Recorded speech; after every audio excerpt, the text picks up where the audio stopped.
Through the Looking Glass Ruins is my all-time favorite episode of the Owl House thus far. The creators really outdid themselves, putting together tons of new lore, finally giving Gus a storyline that shines, and best of all, gifting us with by far the most intense Lumity action we've seen all series. Today, we're gonna be diving deep into all the bonkers details of this episode. You're watching WhitneyVision, and this is your breakdown of Season 2, Episode 5 of the Owl House, Through the Looking Glass Ruins. This is your spoiler warning! If you haven't seen the episode yet, hit pause on this video and come back once you've ventured through the forbidden stacks. Trust me, you do not want anything from this episode spoiled for you. You guys, I'm freaking out. Amity kissed Luz! And sure, it was just on the cheek, but I still fully screamed. My little bisexual heart can't take it. Once again, this is just such huge progress for the queer community as a whole, but personally, I've been waiting literally 30 years to see a cute bi girl get kissed by another cute gay girl in a cartoon. It just feels good to finally be seen, you know? I mean, the last time I felt this way was when I watched Jennifer's Body for the first time, but this is obviously a lot different than that. It's nice to see a bi character who isn't overtly sexualized, used as a token, or written off as not really gay or whatever. There are too many adorable moments between Lumity in this episode, so I'm not gonna list them all one by one or we'd be here all night. But holy titan, this episode has more blush than a Sephora. After accidentally injuring Willow as a result of his illusions, Gus is feeling pretty down. And although he skipped 2 grades and definitely had that witch puberty glow up, he's feeling super insecure about his powers right now. If he can't use his illusion magic for good, what's the point of being on his friend's level? You could say this illusionist is disillusioned.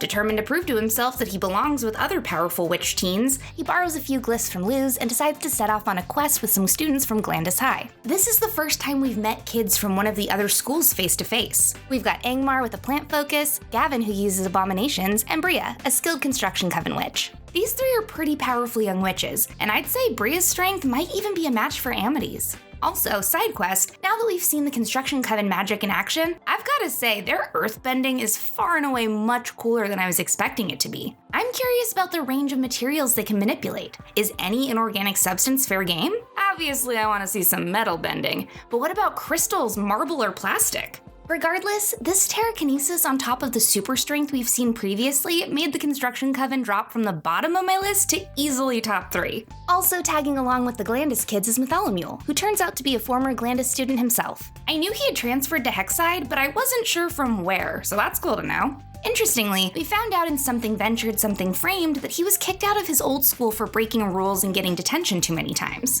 Knowing that he was more of Bria's stooge and less of a lone badass makes me wonder if he just took the fall for all the bad stuff these guys made him do. Apparently, there's a bully-centric Darwinian social hierarchy at Glandis. The stronger students push around the weaker, so it wouldn't surprise me at all if Mytholomule was framed for their crimes because he wasn't strong enough to defend himself. Then again, he is kind of a jerk, so I don't know, maybe he was just an a-hole to the principal or whatever. The Glandis crew and Gus sets off in search of Galderstones, a powerful set of rocks that can boost the user's spell power while in contact with one of them. Bria claims that she wants to find the stones so that they can finally put a stop to the bullying at Glandis, and she and the others muse over what they would use their powers for if they were stronger. Unfortunately, Galderstones don't do anything for illusionists. They only work on physical matter, so anything that isn't really there won't be enhanced. Of course, learning this just makes Gus question his magic even more. Although he's proven to be amazing at illusions so far, he's starting to take it to heart that it's just stupid magic tricks, and that maybe he should be focused on powers that are actually powerful. He's able to impress the others by pretending to cast Luz's glyphs, but it's gotta be messing with his mind that he seems more powerful when he's casting these other spells. And I'm sure it doesn't help that Mytholomule is taunting him through each challenge of the quest.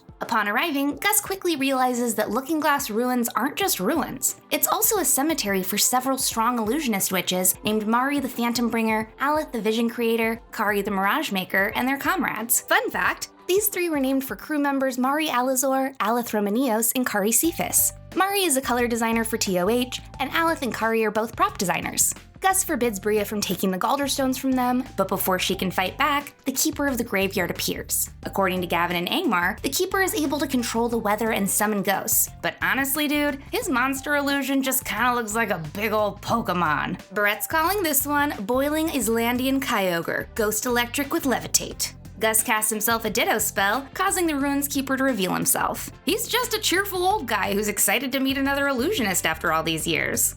But man, I'm so bummed. At first, Bria and her two homies seemed so nice. I thought that maybe she could be a love interest for Gus, or that his new friends would at least help him unlock a new key to his powers. But as soon as they get to the looking glass, it turns out that she, Gavin, and Angmar are just a bunch of grave-robbing buttheads. Bria was never planning to use the Galderstones to help even the playing field between the strong and the weak at Glandis. Instead, she plans to keep them for herself and her friends, and maybe even sell one of the smaller stones to the Emperor's Coven. Side quest? Why hasn't the Emperor stolen these for himself? How did a bunch of teens know where to find the Galderstones, but the most powerful witch on the Boiling Isles hasn't gone looking for them? Obviously, the Guardian of the Graveyard isn't the toughest dude. Belos could take him easy. Bria mentions that she heard of the ruins from some Coven scouts, and that many witches have tried to find them in the past and failed. So why isn't the Emperor's Coven in hot pursuit of them? Are they really that easily beaten by illusions? Anyway, lucky for Gus, Bartholomew hadn't forgotten that Gus broke him out of detention using only the power of illusions, and he takes Gus's side. He's sick of being bossed around by Glandis kids, especially Bria, and he decides he doesn't want to put up with her BS anymore. He frees Gus and the Guardian from the other's traps, and together the three of them execute Gus's most elaborate illusion yet. He uses what he learned about Angmar, Gavin, and Bria on his journey. That Angmar loves butterflies almost as much as Alador Blight, that Gavin longs for a close relationship with his father, and Bria believes wholeheartedly that illusions are just dorky party tricks. Angmar and Gavin are easily tricked, but in order to successfully scare away Bria, Gus has to project an illusion over the entire graveyard. He knows that she won't fall for any of his minor apparitions, so he casts the entire cemetery into darkness and makes it appear like the statues around her are bleeding from the eyes and mouth. He even causes her hands to crumble and disappear in front of her eyes. Finally, he disguises himself as one of the statues and creepily drags himself towards her, grabs her ankle, and reveals that the statue's bleeding face looks identical to Bria. God damn, the horror in this series is so good! I think it's definitely safe to say that we're going to be seeing more of Bartholomew around. He and Gus are starting to form a bit of a bromance, and they actually make a pretty complementary pair. For one, they both are in the Human Appreciation Society, so they've got an established shared interest. They also now have mutual adversaries in the Glandis bullies, and with a standing obligation to beef up the Looking Glass ruins, they're gonna have a shared project that'll help them bond. Also, Bartholomew's physical construction magic covers the glaring weaknesses of Gus's cerebral illusions, and vice versa. Hopefully the duo is able to fully trick out the ruins' defenses before Belos hears about how vulnerable the Galderstones actually are. These artifacts are definitely coming back into play later in the story, and hopefully they'll be utilized by the Bad Girl Coven and not Belos. I wouldn't be surprised though if the Emperor's Coven successfully raids the stones as the big all is lost moment of the season. Well, that's a scary thought. Let's cleanse the palate by talking about Lumity's plot this week. This week, Luz hit the library in search of a diary left behind by the only known human to ever visit the Isles. As she's searching, Witch Google starts pulling up predictive text answers, such as how to cure parasitic worms, hexes for X's, a comparison of Hexside versus St. Epiderm, and my favorite, how to survive a giraffe. I just love this giraffes are monsters from the Boiling Isles recurring joke. Other common searches include hungry what eat, basilisk hunting tips, and something called human wasps. Rick and Morty has shown what kind of nightmare fuel those can be, so I don't want to see them over here. We also see a couple of human-related articles, like this one about Ida's dangerous human artifacts and this negative review of Planet of the Humans. A whole planet full of humans just sounds super unrealistic, you know? Like, even for sci-fi, that's just going too far. Oh, and for any of you wondering how the Azura book series made it to the Isles, here's an article about the time a box full of human books washed up on shore.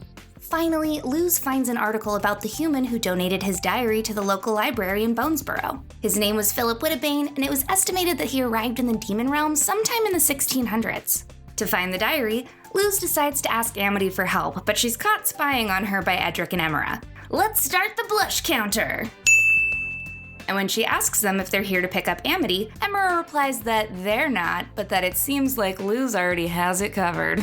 I literally screamed at that line. It might be my favorite in the whole series. TBH, Ed and Em are great wingmen for their little sister.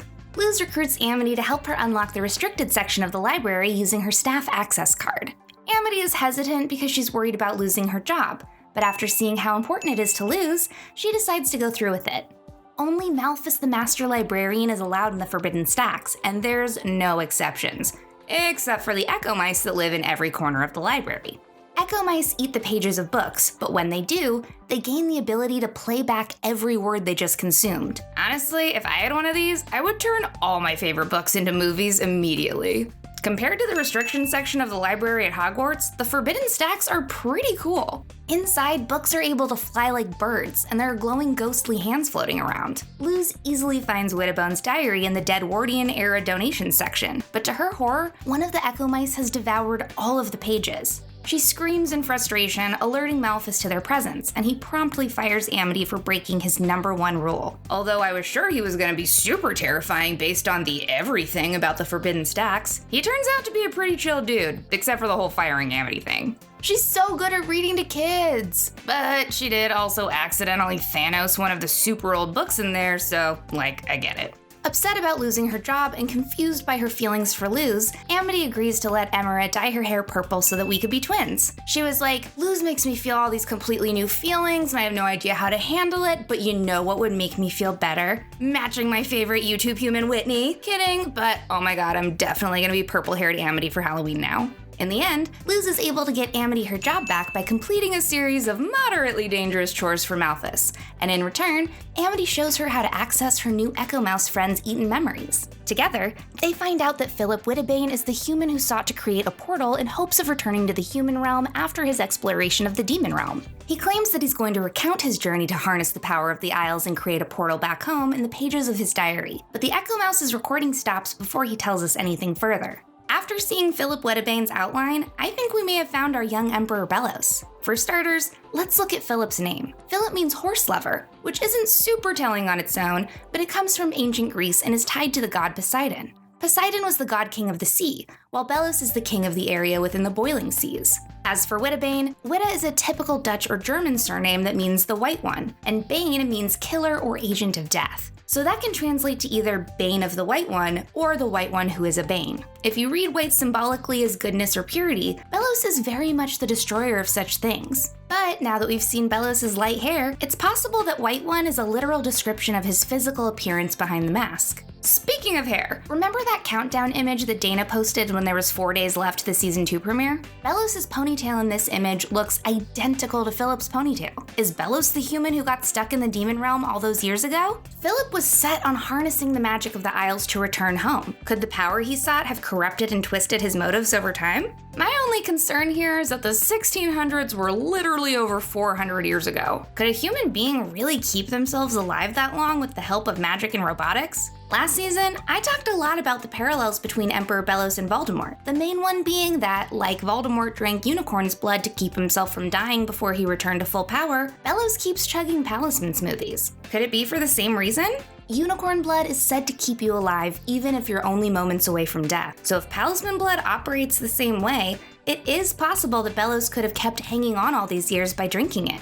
And like I said last week, he's probably also continuously replacing his failing human body parts with robotic ones. So if Homeboy is part Terminator, that would also explain a lot. But 420 years ago is a long time, and if we're going on Harry Potter standards here, the only person who ever achieved something similar to that lifespan was Nicholas Flamel, creator of the Philosopher's Stone, which granted the user immortality. Could Belos be searching for something like that and we just don't know it yet? Because if he returns home to the human realm, what's his plan for staying alive? As a human, his magic might not work outside the Isles, like when Luz found out that her glyphs were powerless as soon as she stepped through the portal door. I know he has that weird little robot staff that's potentially more tech than magic, but Homeboy is going to require at least a little bit of magic to hold that 400-year-old body together. Like, what's he gonna do? Get back and try to go to the human doctor? Find Tony Stark and ask for an arc reactor? He'd have to find some way to keep himself alive back in the human world, right? Or is he trying to go home to die?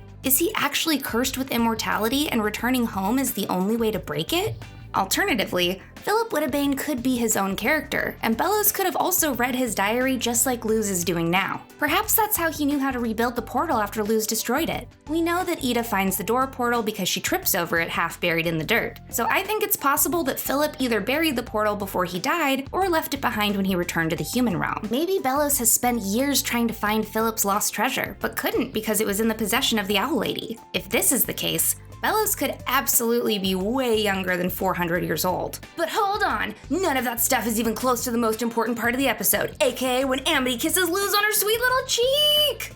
I'm never getting over this, you guys. For a second, I was sure that Luz was gonna lean in and kiss her back, but of course, we only got more Lumity blushing action. Finally, let's talk about that secret code. The mystery code this week is strings, making the full updated code read Seething Seas and Puppet Strings. I'm gonna hold tight to what I said in my Keeping Up Appearances breakdown. I think that the puppet is either gonna turn out to be creepy Luz or Belos, whose strings are being pulled by another outside force. These are just some of my thoughts on Through the Looking Glass ruins, but I want to know what you guys think in the comments. Is Belos Philip Wittebane? And if not, why does he want the portal? Let me know in the comments below.